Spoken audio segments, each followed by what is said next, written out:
Listen to me, please. You're like me, a Homo sapiens, a wise human. Life, a miracle in the universe, appeared around 4 billion years ago, and we humans, only 200,000 years ago. Yet we have succeeded in disrupting the balance that is so essential to life. Listen carefully to this extraordinary story, which is yours, and decide what you want to do with it.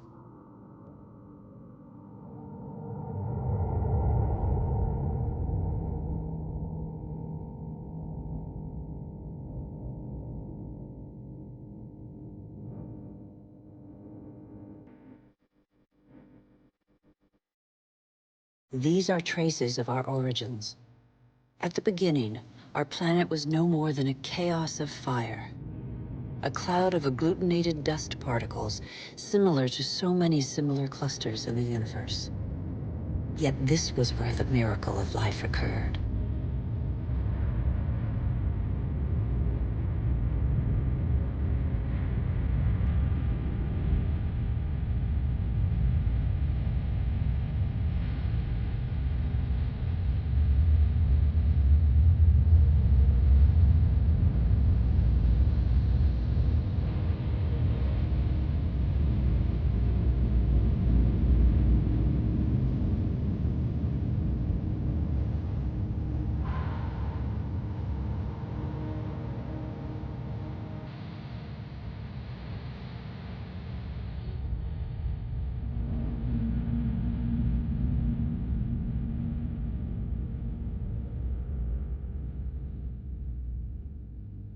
Today, life, our life, is just a link in a chain of innumerable living beings that have succeeded one another on Earth over nearly 4 billion years.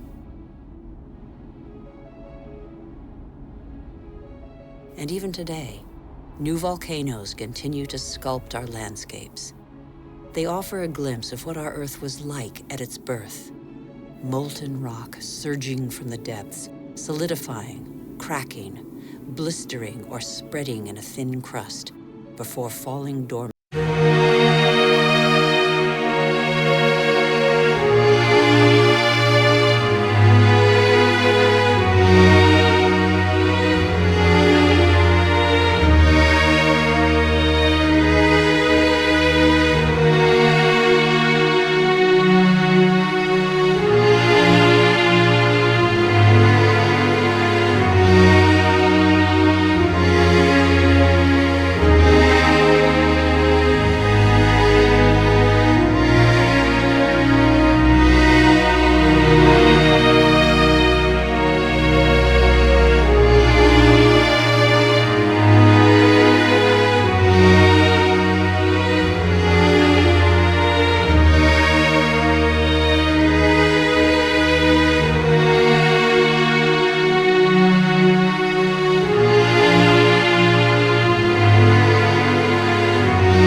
Where do we come from? Where did life first spark into being? A miracle of time, primitive life forms still exist in the globe's hot springs. They give them their colors. They're called archaeobacteria.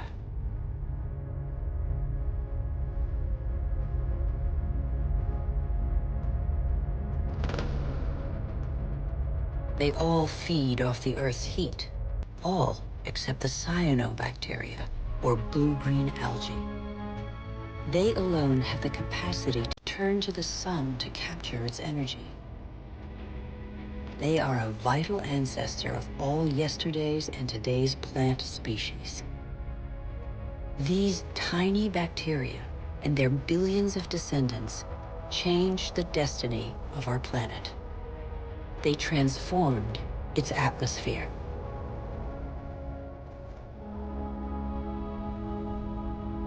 What happened to the carbon that poisoned the atmosphere?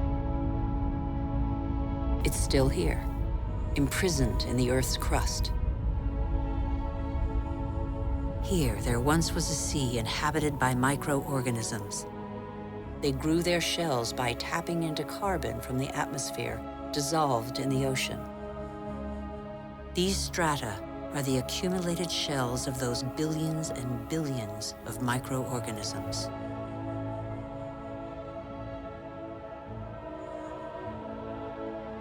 Thanks to them, the carbon drained from the atmosphere and other life forms could develop.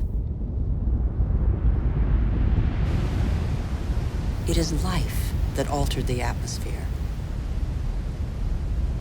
Plant life fed off the sun's energy, which enabled it to break apart the water molecule and take the oxygen.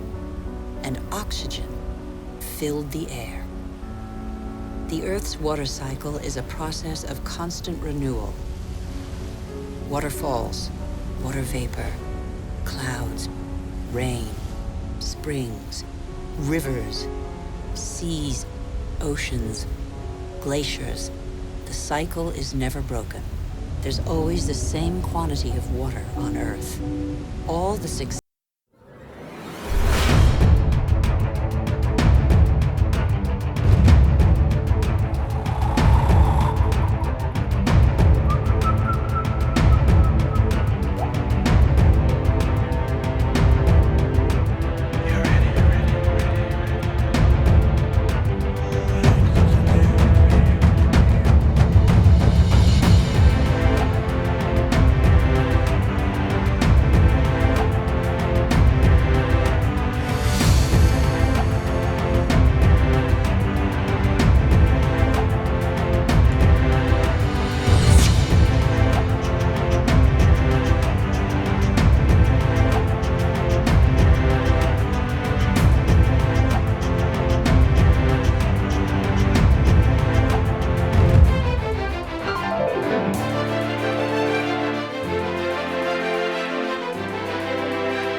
The green expanse peeking through the clouds is the source of oxygen in the air. 70% of this gas, without which our lungs cannot function, comes from the algae that tint the surface of the oceans. Our Earth relies on a balance in which every being has a role to play and exists only through the existence of another being. A subtle, fragile harmony that is easily shattered.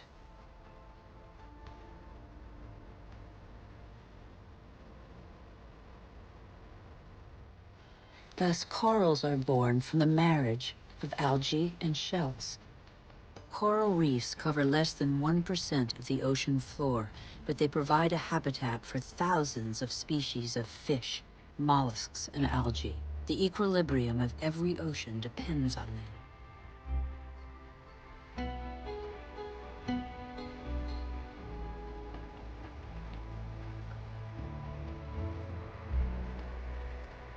The Earth counts time in billions of years. It took more than 4 billion years for it to make trees.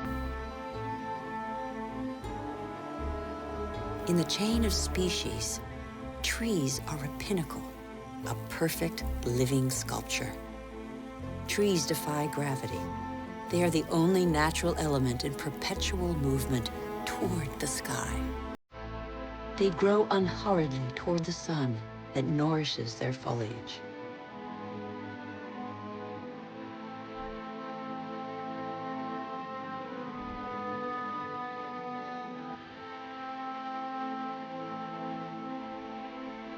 They have inherited from those minuscule cyanobacteria the power to capture light's energy.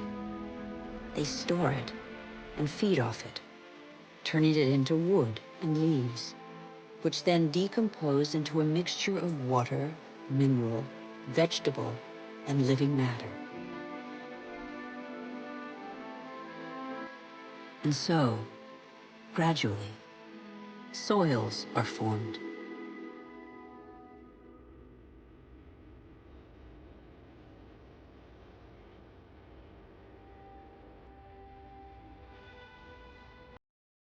Soils teem with the incessant activity of microorganisms feeding, digging, aerating, and transforming.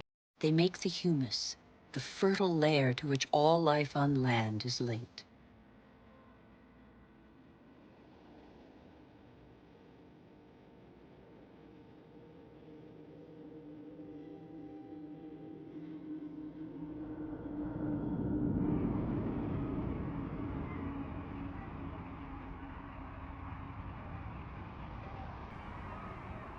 What do we know about life on Earth?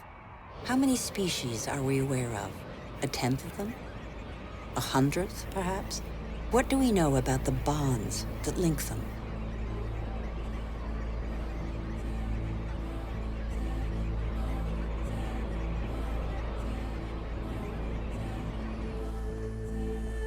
The Earth is a miracle. Life remains a mystery.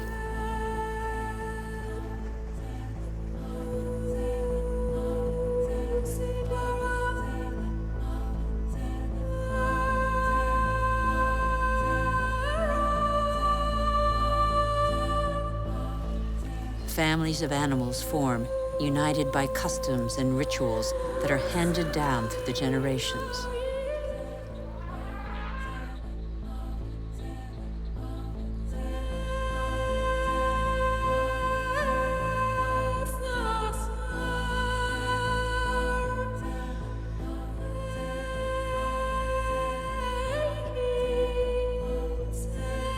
Some adapt to the nature of their pasture, and their pasture adapts to them. And both gain. The animal sates its hunger, and the tree can blossom again.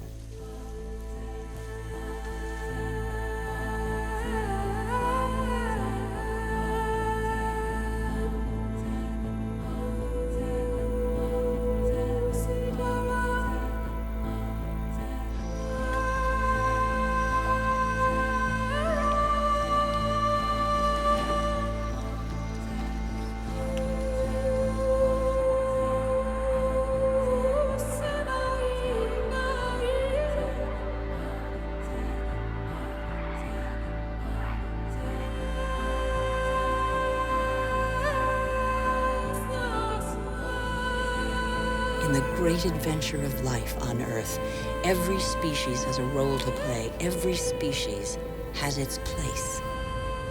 None is futile or harmful.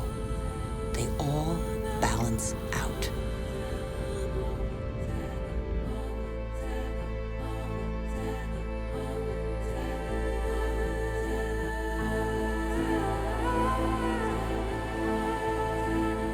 And that's where you, Homo sapiens, wise human, enter the story.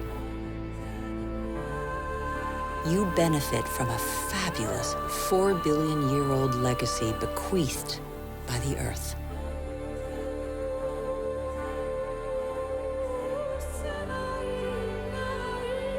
You're only 200,000 years old, but you have changed the face of the world.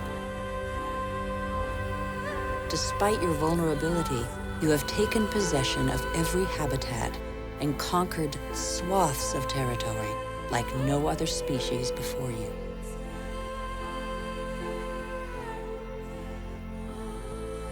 After 180,000 nomadic years, and thanks to a more clement climate, humans settled down. They no longer depended on hunting for survival. They chose to live in wet environments that abounded in fish, game, and wild plants, there where land, water, and life combine.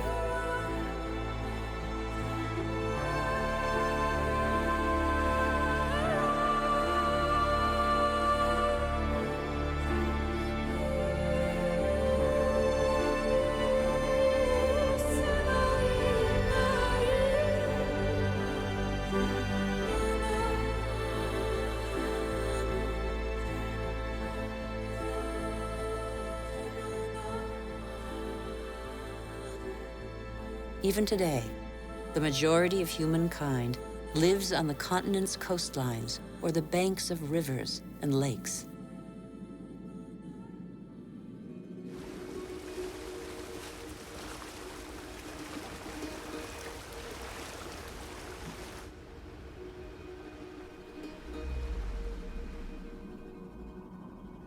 Across the planet, 1 person in 4 lives as humankind did 6,000 years ago. Their only energy, that which nature provides, season after season. It's the way of life of 1.5 billion people, more than the combined population of all the wealthy nations.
But life expectancy is short, and hard labor takes its toll.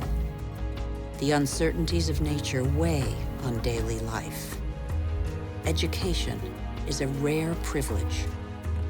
Children are a family's only asset, as long as every extra pair of hands is a necessary contribution to its subsistence.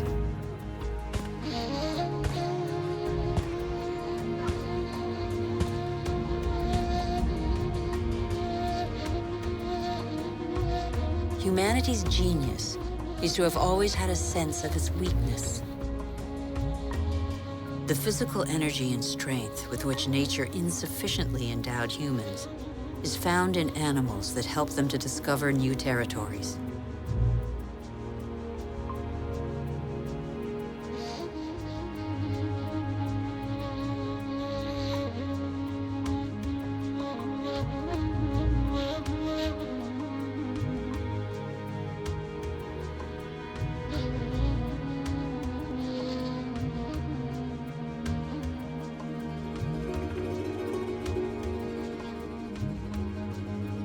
But how can you conquer the world on an empty stomach? The invention of agriculture turned our history on end. It was less than 10,000 years ago. Agriculture was our first great revolution.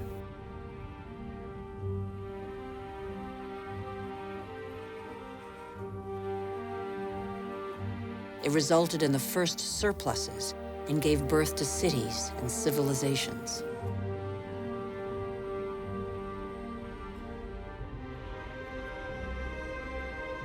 The memory of thousands of years scrabbling for food faded. Having made grain the yeast of life, we multiplied the number of varieties and learned to adapt them to our soils and climates.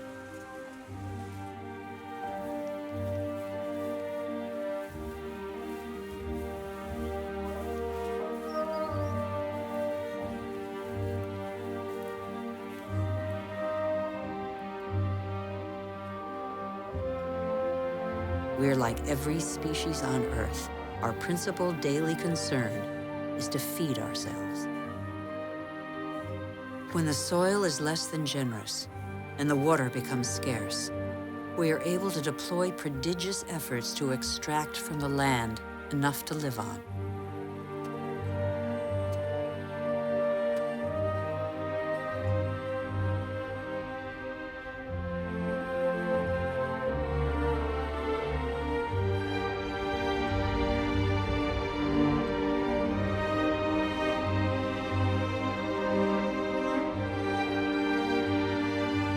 Humans shape the land with the patience and devotion that the earth demands in an almost sacrificial ritual performed over and over. Agriculture is still the world's most widespread occupation. Half of humankind tills the soil, over 3/4 of them by hand.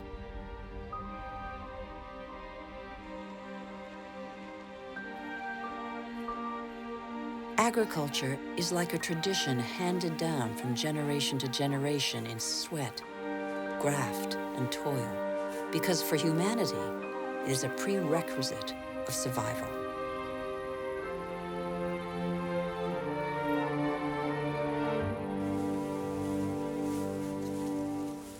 But after relying on muscle power for so long, humankind found a way to tap into the energy buried deep in the earth.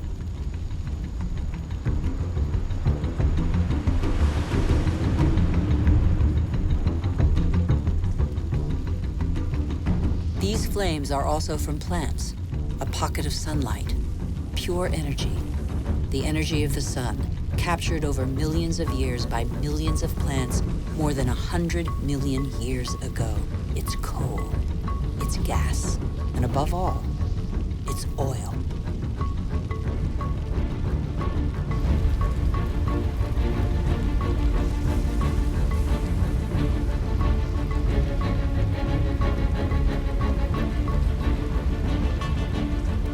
And this pocket of sunlight freed humans from their toil on the land.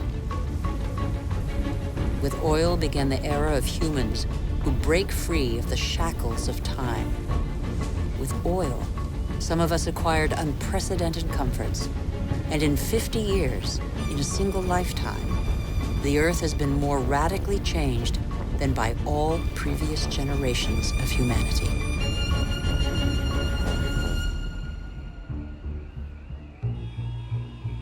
Faster and faster.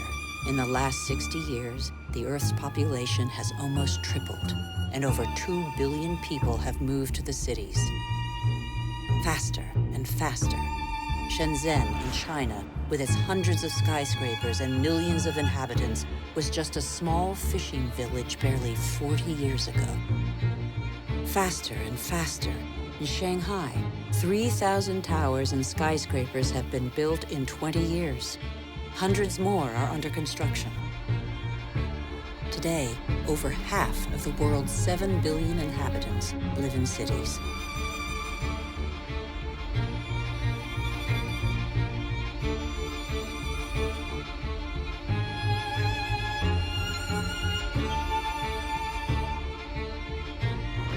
New York, the world's first megalopolis, is the symbol of the exploitation of the energy the Earth supplies to human genius. The manpower of millions of immigrants, the energy of coal, the unbridled power of oil.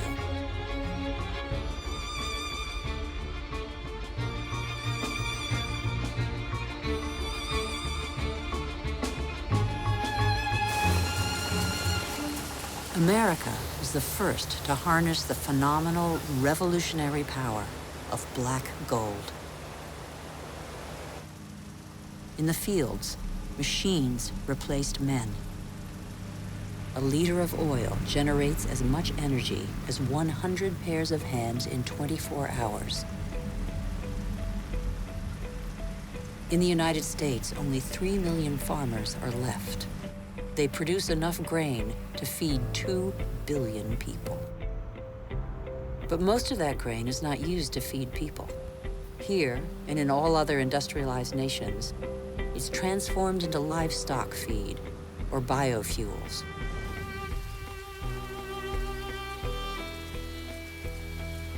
The pocket of sunshine's energy chased away the specter of drought that stalked farmland. No spring escapes the demands of agriculture, which accounts for 70% of humanity's water consumption. In nature, everything is linked. The expansion of cultivated land and single-crop farming encouraged the development of parasites. Pesticides, another gift of the petrochemical revolution, exterminated them. Bad harvests and famine became a distant memory.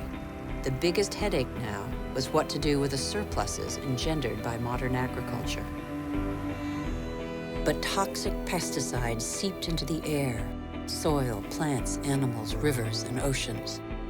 They penetrated the heart of cells similar to the mother cell that is shared by all forms of life. Are they harmful to the humans that they released from hunger? These farmers, in their yellow protective suits, probably have a good idea.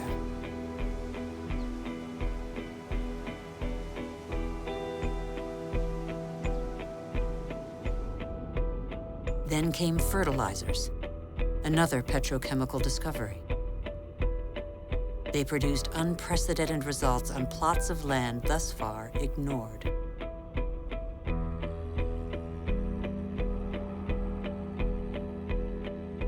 Crops adapted to soils and climates gave way to the most productive varieties and the easiest to transport. And so, in the last century, 3/4 of the varieties developed by farmers over thousands of years have been wiped out.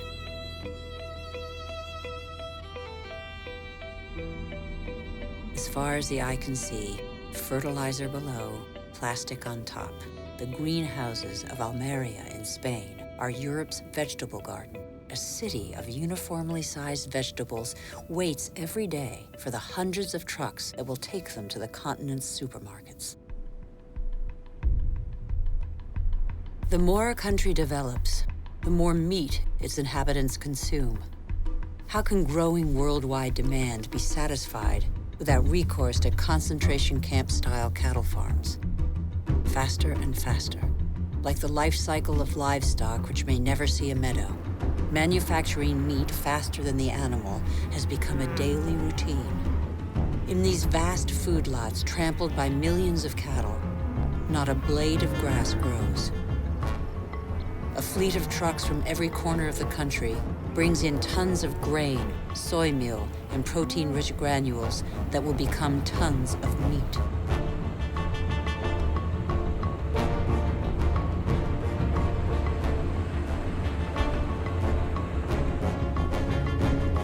The result is that it takes 100 liters of water to produce 1 kilogram of potatoes, 4,000 liters for 1 kilo of rice, and 13,000 liters for 1 kilo of beef, not to mention the oil guzzled in the production process and transport.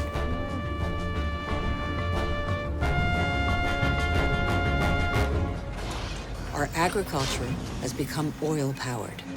It feeds twice as many humans on Earth, but has replaced diversity with standardization. It has offered many of us comforts we could only dream of, but it makes our way of life totally dependent on oil. This is the new measure of time. Our world's clock now beats to the rhythm of these indefatigable machines tapping into the pocket of sunlight. The whole planet is attentive to these metronomes of our hopes and illusions. The same hopes and illusions that proliferate along with our needs, increasingly insatiable desires and profligacy.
is cloned, copied, and reproduced in these formatted houses that have wiped pagodas off the map.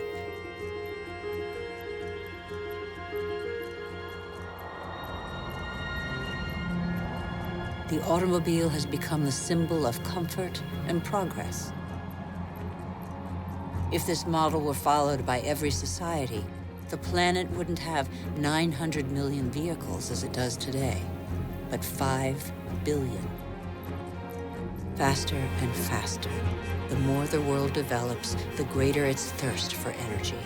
Everywhere, machines dig, bore, and rip from the Earth the pieces of stars buried in its depths since its creation.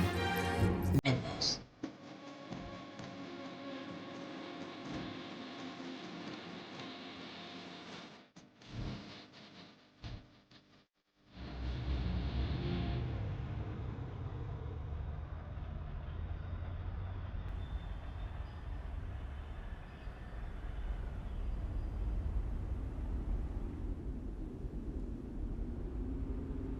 As a privilege of power, 80% of this mineral wealth is consumed by 20% of the world's population.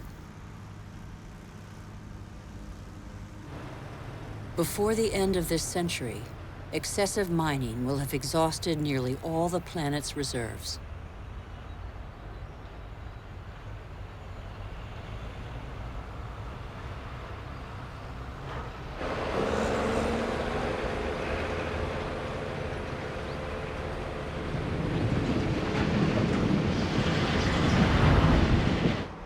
Faster and faster.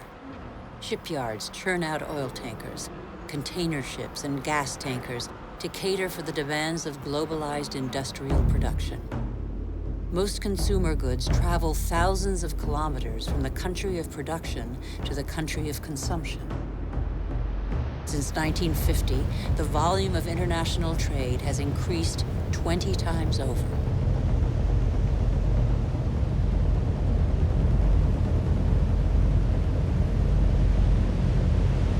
90% of trade goes by sea. 500 million containers are transported every year, headed for the world's major hubs of consumption, such as Dubai. Dubai is a sort of culmination of the Western model, a country where the impossible becomes possible, building artificial islands in the sea, for example. Dubai has few natural resources. But with the money from oil, it can bring millions of tons of material and workers from all over the planet. Dubai has no farmland, but it can import food. Dubai has no water, but it can afford to expend immense amounts of energy to desalinate seawater and build the highest skyscrapers in the world. Dubai has endless sun, but no solar panels. It is the totem to total modernity that never fails to amaze the world.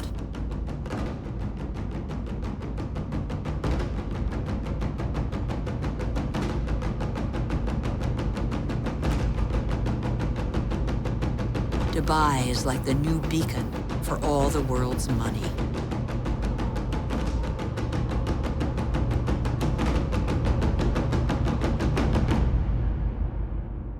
Nothing seems further removed from nature than Dubai, although nothing depends on nature more than Dubai. Dubai is a sort of culmination of the Western model. We haven't understood that we're depleting what nature provides.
Since 1950, fishing catches have increased five-fold, from 18 to 100 million metric tons a year.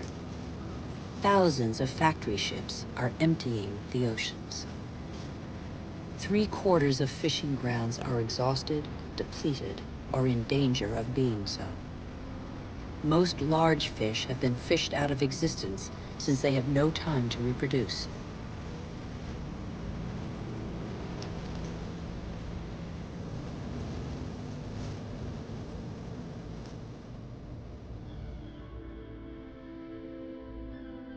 We are destroying the cycle of a life that was given to us.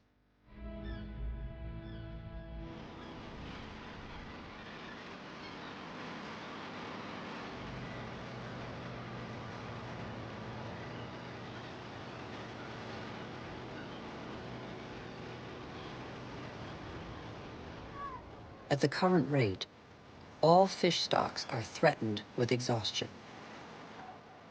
Fish is the staple diet of 1 in 5 humans.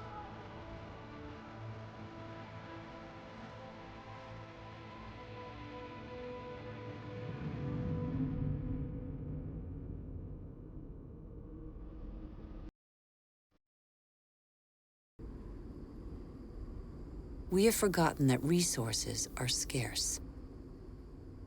500 million humans live in the world's desert lands, more than the combined population of Europe. They know the value of water. They know how to use it sparingly.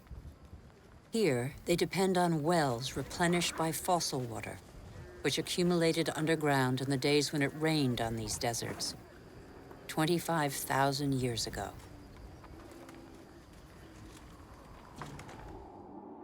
Fossil water also enables crops to be grown in the desert to provide food for local populations. The field's circular shape derives from the pipes that irrigate them around a central pivot. But there is a heavy price to pay. Fossil water is a non-renewable resource.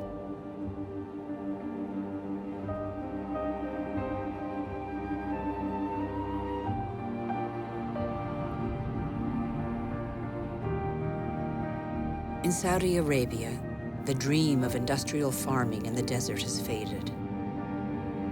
As if on a parchment map, the light spots on this patchwork show abandoned plots. The irrigation equipment is still there, the energy to pump water also. But the fossil water reserves are severely depleted.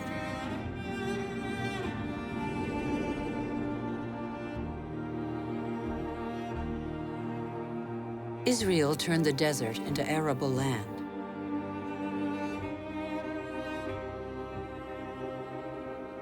Even though these hothouses are now irrigated drop by drop, water consumption continues to increase along with exports.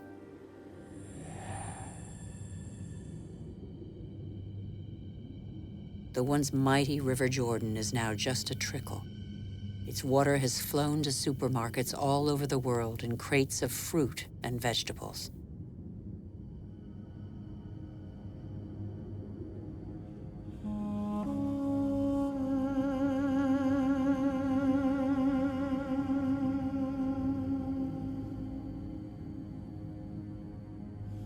The Jordan's fate is not unique. Across the planet, one major river in 10 no longer flows into the sea for several months of the year.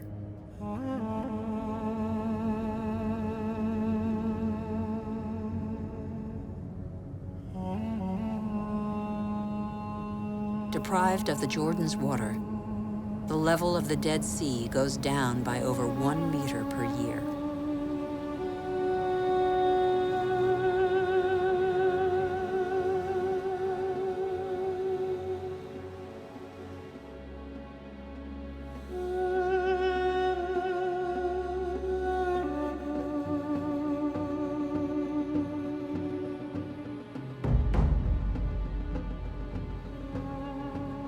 India risks being the country that suffers most from the lack of water in the coming century. Massive irrigation has fed the growing population, and in the last 50 years, 21 million wells have been dug. In many parts of the country, the drill has to sink ever deeper to hit water. In western India, 30% of wells have been abandoned.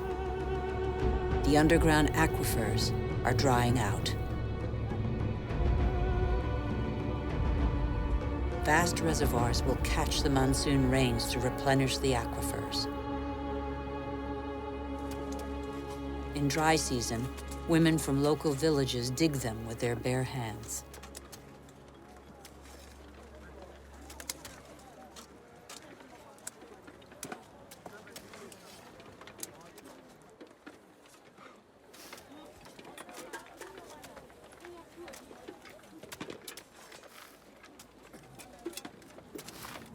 Thousands of kilometers away, 800 to 1,000 liters of water are consumed per person per day. Las Vegas was built out of the desert. Millions of people live there. Thousands more arrive every month. The inhabitants of Las Vegas are among the biggest consumers of water in the world.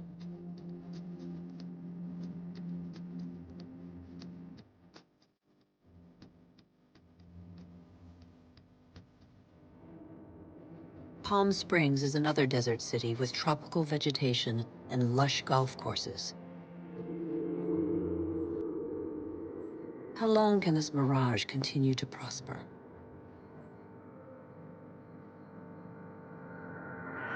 The Earth cannot keep up.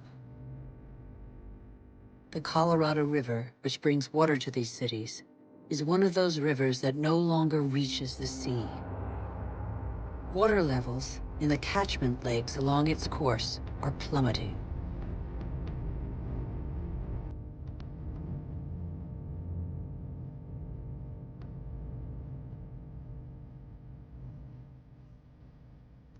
Water shortages could affect nearly 2 billion people before 2025.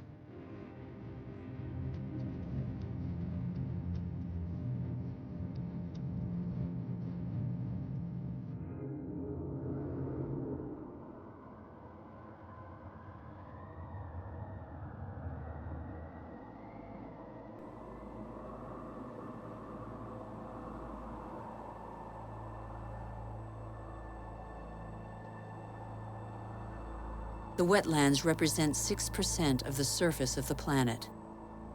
Under their calm water lies a veritable factory where plants and microorganisms patiently filter the water and digest all the pollution. These marshes are indispensable environments for the regeneration and purification of water. They are sponges that regulate the flow of water. They absorb it in the wet season and release it in the dry season.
largest rainforest, the Amazon, has been reduced by 20%.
They grow quickly, but exhaust water reserves.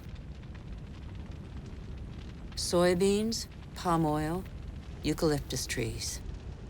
Deforestation destroys the essential to produce the superfluous. But elsewhere, deforestation is the last resort to survive.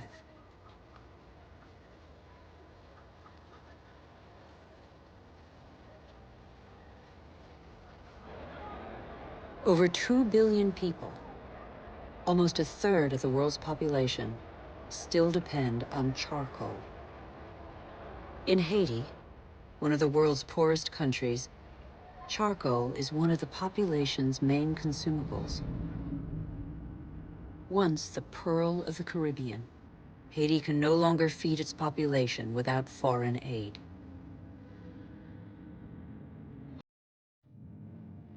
On the hills of Haiti, only 2% of the forests are left. Stripped bare, nothing holds the soils back. The rainwater washes them down the hillsides as far as the sea.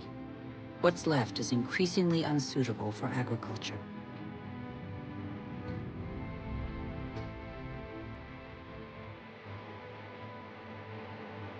In some parts of Madagascar, the erosion is spectacular.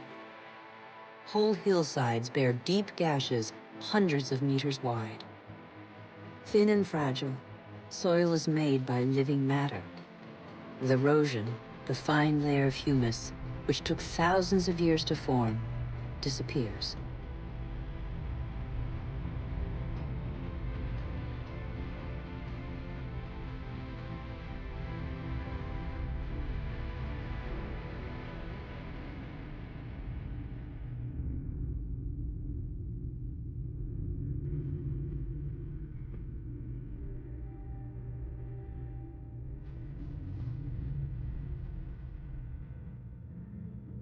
Here's one theory of the story of the Rapa Nui, the inhabitants of Easter Island, that could perhaps give us pause for thought. Living on the most isolated island in the world, the Rapa Nui exploited their resources until there was nothing left. Their civilization did not survive. On these lands stood the highest palm trees in the world. They have disappeared. The Rapa Nui chopped them all down for lumber. They then had to face widespread soil erosion. The Rapa Nui could no longer go fishing. There were no trees to build canoes.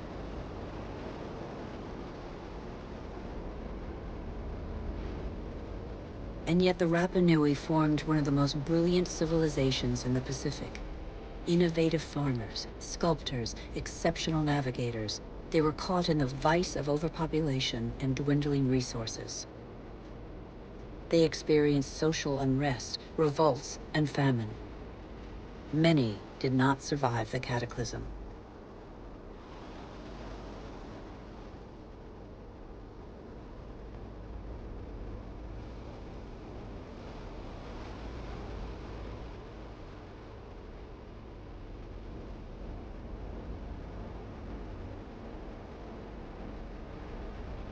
The real mystery of Easter Island is not how its strange statues got there. We know now. It's why the Rapa Nui didn't react in time.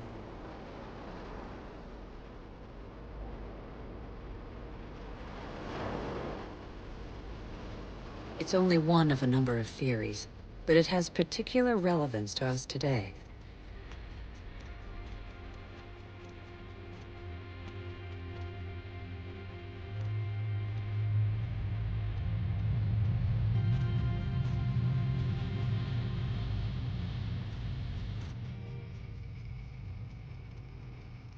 Since 1950, the world's population has almost tripled. And since 1950, we have more fundamentally altered our island, the Earth, than in all of our 200,000-year history. Nigeria is the biggest oil exporter in Africa, and yet 70% of the population lives under the poverty line. The wealth is there, but the country's inhabitants don't have access to it. The same is true all over the globe. Half the world's poor live in resource-rich countries.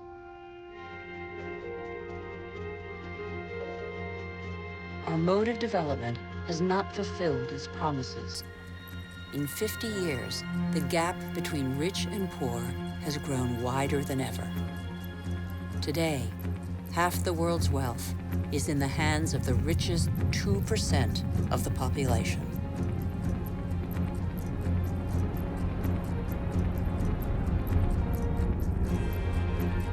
Can such disparities be maintained? They're the cause of population movements whose scale we have yet to fully realize. The city of Lagos had a population of 700,000 in 1960. That will rise to 16 million by 2025. Lagos is one of the fastest growing megalopolises in the world. The new arrivals are mostly farmers forced off the land for economic or demographic reasons, or because of diminishing resources. This is a radically new type of urban growth driven by the urge to survive rather than to prosper.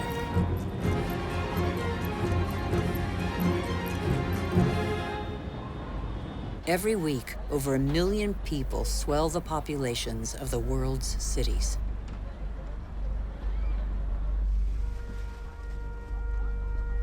One human being in 6 now lives in a precarious, unhealthy, overpopulated environment without access to daily necessities such as water, sanitation, or electricity.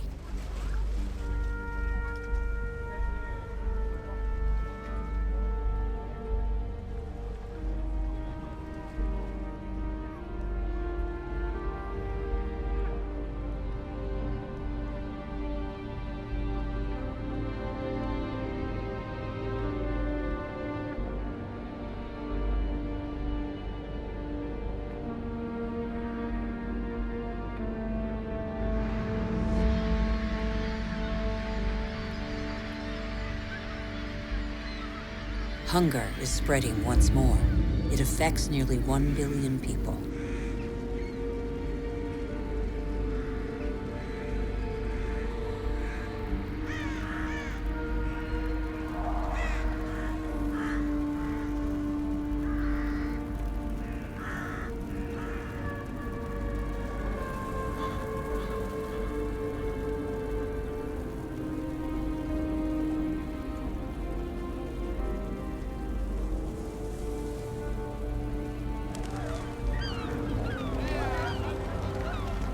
All over the planet, the poorest scrabble to survive on scraps, while we continue to dig for resources that we can no longer live without. We look farther and farther afield in previously unspoilt territory and in regions that are increasingly difficult to exploit.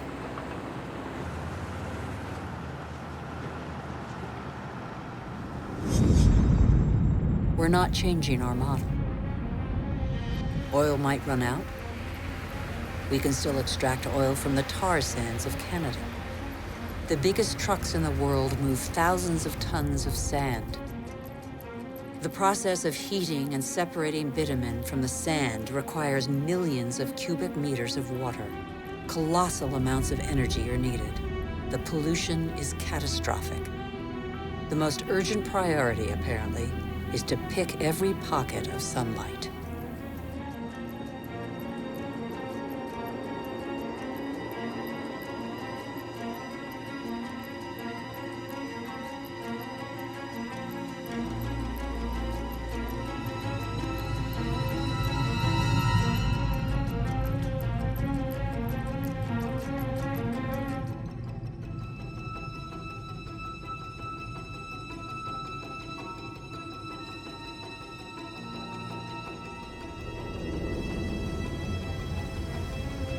Our oil tankers are getting bigger and bigger.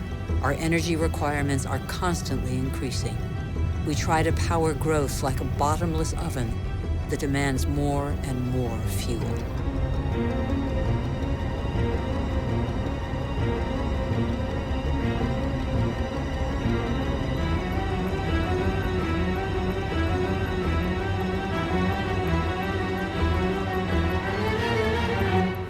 It's all about carbon. In a few decades, the carbon that made our atmosphere a furnace and that nature captured over millions of years, allowing life to develop, will have largely been pumped back out. The atmosphere is heating up.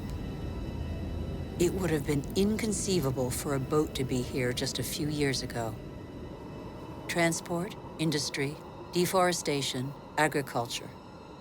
Our activities release gigantic quantities of carbon dioxide. Without realizing it, molecule by molecule, we have upset the Earth's climatic balance. All eyes are on the poles, where the effects of global warming are most visible. It's happening fast, very fast. The Northwest Passage that connects America, Europe, and Asia via the pole is opening up. The Arctic ice cap is melting. Under the effect of global warming, the ice cap has lost 40% of its thickness in 40 years. Its surface area in the summer shrinks year by year. It could disappear in the summer months by 2030. Some say 2015.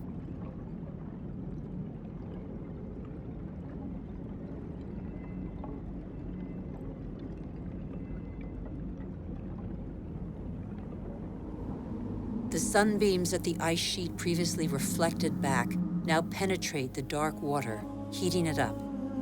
The warming process gathers pace.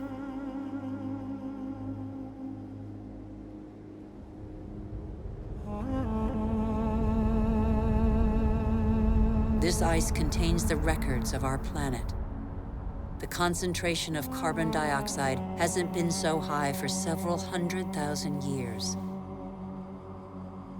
Humanity has never lived in an atmosphere like this.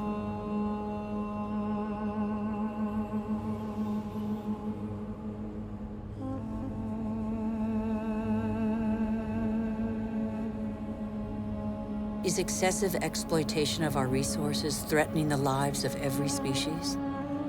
Climate change accentuates the threat. By 2050, a quarter of the Earth's species could be threatened with extinction. In these polar regions, the balance of nature has already been disrupted.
Around the North Pole, the ice cap has lost 30% of its surface area in 30 years.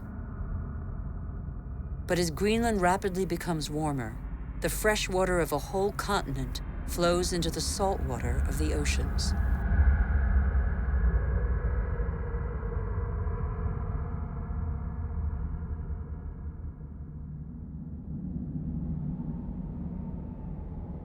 Greenland's ice contains 20% of the fresh water of the whole planet. If it melts, sea levels will rise by nearly 7 meters.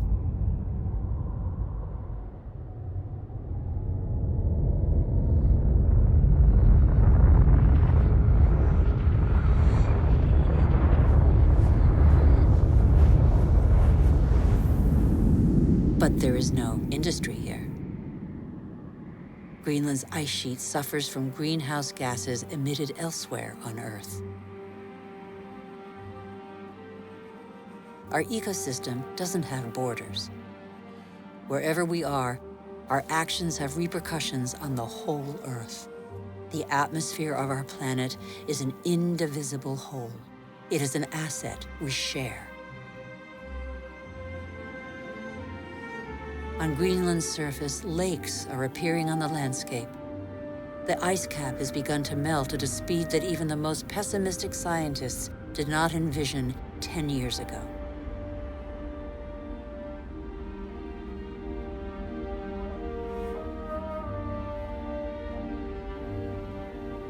More and more of these glacier-fed rivers are merging together and burrowing through the surface. It was thought the water would freeze in the depths of the ice. On the contrary, it flows under the ice, carrying the ice sheet into the sea, where it breaks into icebergs.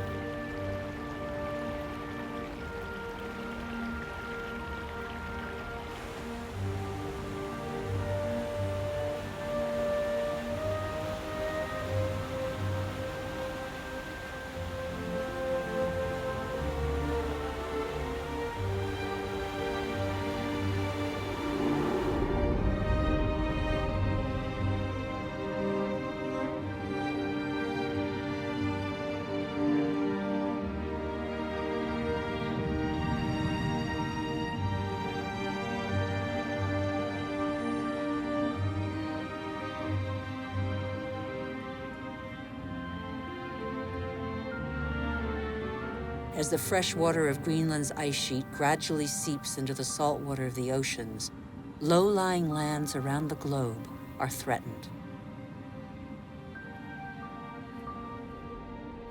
Sea levels are rising, water expanding as it gets warmer, caused in the 20th century alone a rise of 20 centimeters. Everything becomes unstable. Coral reefs, for example, are extremely sensitive to the slightest change in water temperature. 30% have disappeared. They are an essential link in the chain of species.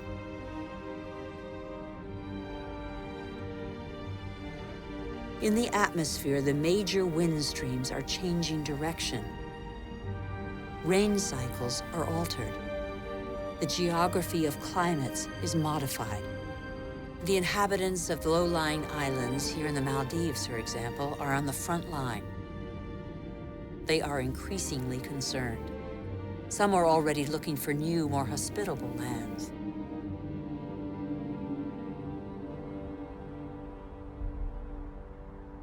If sea levels continue to rise faster and faster, what will major cities like Tokyo, the world's most populous city, do? Every year, scientists' predictions become more and more alarming. 70% of the world's population lives on coastal plains. 11 of the 15 biggest cities stand on a coastline or river estuary. As the seas rise, salt will invade the water table, depriving inhabitants of drinking water. Migratory phenomena are inevitable. The only uncertainty concerns their scale.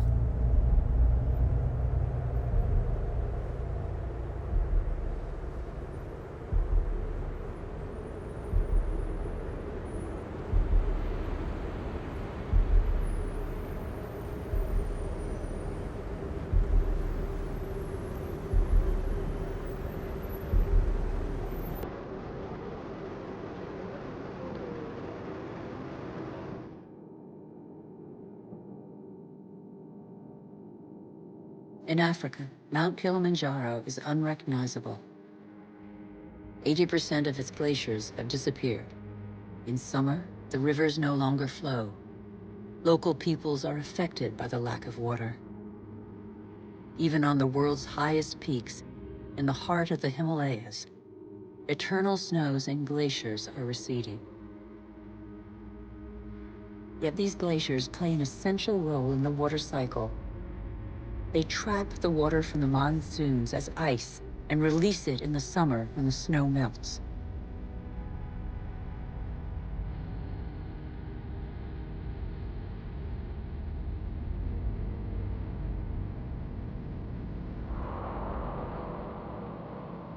The glaciers of the Himalayas are the source of all the great Asian rivers, the Indus, Ganges, Mekong, Yangtze-Kiang. 2 billion people depend on them for drinking water and to irrigate their crops, as in Bangladesh. On the delta of the Ganges and Brahmaputra, Bangladesh is directly affected by the phenomena occurring in the Himalayas and at sea level. This is one of the most populous and poorest countries in the world. It is already hit by global warming. The combined impact of increasingly dramatic floods and hurricanes could make a third of its landmass disappear. When populations are subjected to these devastating phenomena, they eventually move away.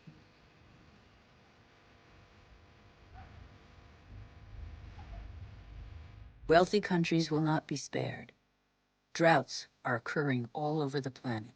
In Australia, half of farmland is already affected.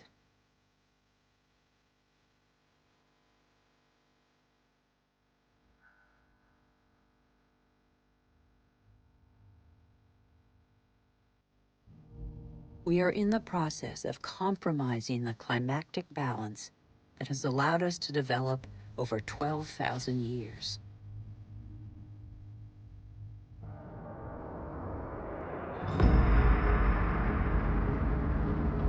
More and more wildfires encroach on major cities. In turn, they exacerbate global warming. As the trees burn, they release carbon dioxide. The system that controls our climate has been severely disrupted. The elements on which it relies have been disrupted.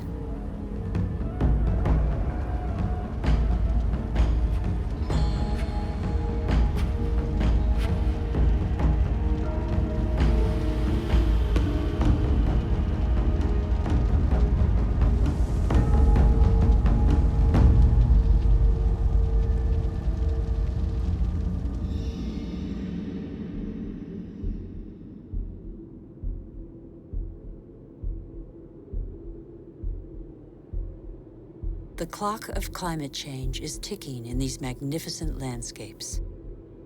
Here in Siberia and elsewhere across the globe, it is so cold that the ground is constantly frozen. It's known as permafrost. Under its surface lies a climactic time bomb: methane, a greenhouse gas 20 times more powerful than carbon dioxide.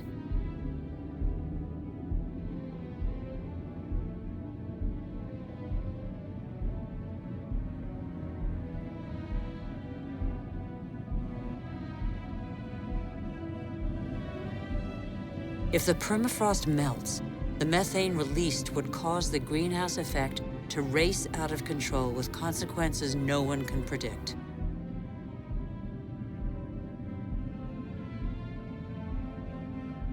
We would literally be in unknown territory.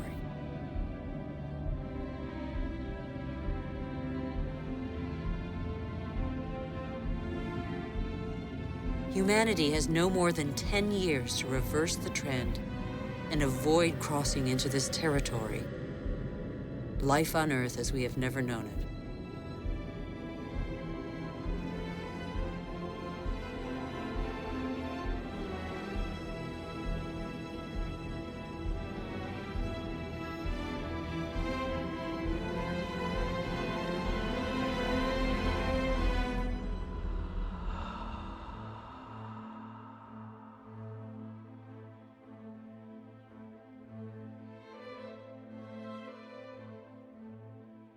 We have created phenomena we cannot control. Since our origins, water, air, and forms of life are intimately linked. But recently, we have broken those links. Let's face the facts. We must believe what we know. All that we have just seen is a reflection of human behavior. We have shaped the Earth in our image. We have very little time to change. How can this century carry the burden of 9 billion human beings if we refuse to be called to account for everything we alone have done?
The cost of our actions is high. Others pay the price without having been actively involved. I have seen refugee camps as big as cities, sprawling in the desert. How many men, women, and children will be left by the wayside tomorrow? Must we always build walls to break the chain of human solidarity, separate peoples, and protect the happiness of some from the misery of others? It's too late to be a pessimist. I know that a single human can knock down every wall. It's too late to be a pessimist. Worldwide, 4 children out of 5 attend school. Never has learning been given to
human scale.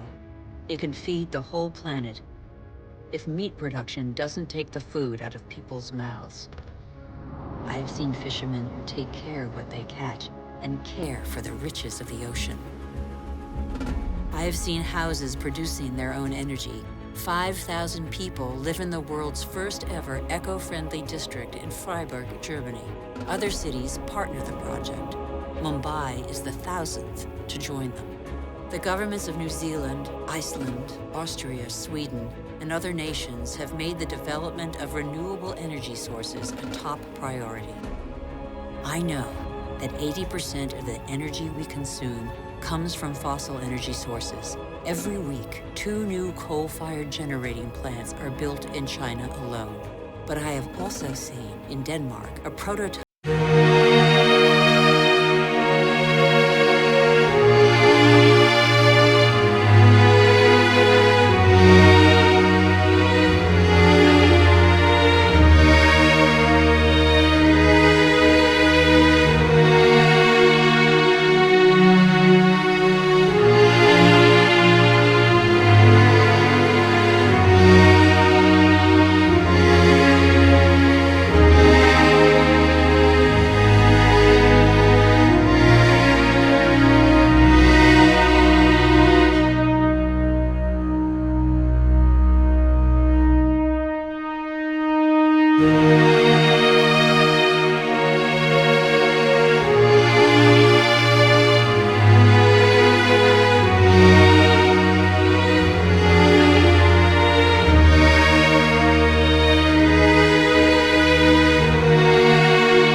We know that the solutions are there today.